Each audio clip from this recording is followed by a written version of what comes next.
नमस्कार दोस्तों, आपके माता पिता, गुरुदेव, भगवान और इष्ट देव सभी को मेरा प्रणाम। आज इस वीडियो में हम आपको महाशिवरात्रि पे सुनी जाने वाली एक अद्भुत कहानी सुनाएंगे।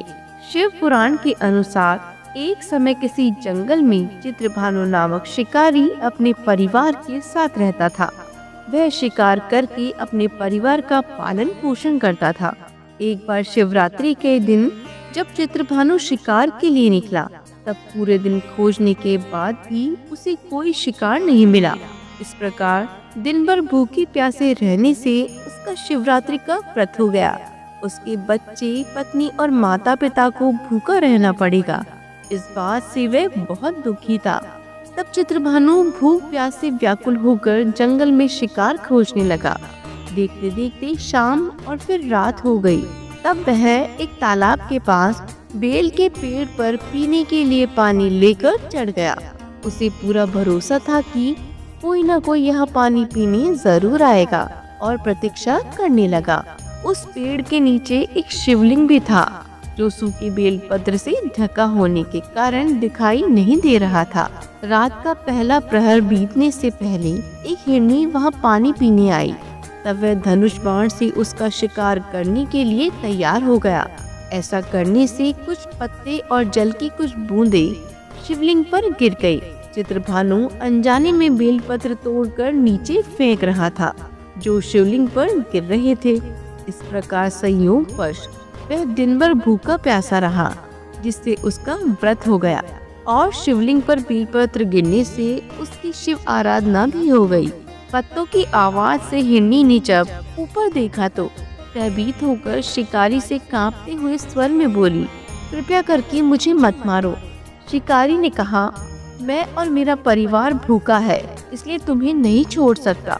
हिरनी शिकारी से जीवन दान की याचना करने लगी और बोली, मेरे छोटे छोटे बच्चे हैं और मेरे वापस लौटने का इंतजार कर रहे हैं। मैं उन्हें अपने पति को सौंप पाऊंगी, फिर तुम मुझे मार देना। तुम मुझे बस इतना सा समय दे दो। मैं झूठ नहीं बोल रही। तुम मुझे इतना सा समय दे दो, मुझ पर विश्वास करो, मैं जल्दी ही लौट आऊंगी। अगर मैं लौटकर न आऊं तो मुझे वह पाप लगे जो विश्वासघाती और शिवद्रोही को लगता है। इस प्रकार हिरनी के विश्वास दिलाने पर शिकारी ने उसे जाने दिया और हिरनी चली गई। कुछ देर बाद शिकारी ने देखा कि एक मोटा ताजा हिरण जल पीने तालाब के पास आया है।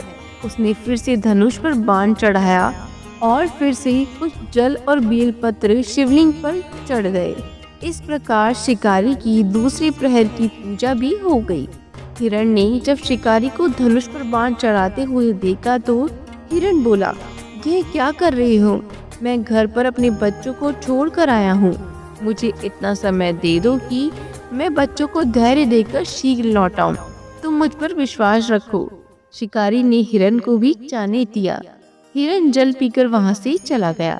अब जब हिरण घर जाकर अपने बच्चों और पत्नी से मिला तो उन दोनों ने अपना वृत्तांत एक दूसरे को सुनाया और वह बोले, हमें जल्दी ही शिकारी के पास लौटना है।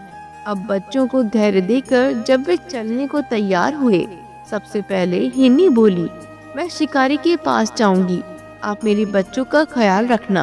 हिरनी की बात सुनकर हिरण बोला, माँ के बिना बच्चों को कोई नहीं संभाल सकता, तुम यहीं रहो, मैं शिकारी के पास जाऊंगा।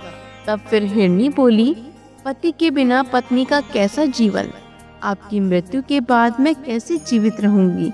मैं वहाँ अवश्य जाऊंगी। और वे दोनों अपने बच्चों को समझाकर चल पड़े।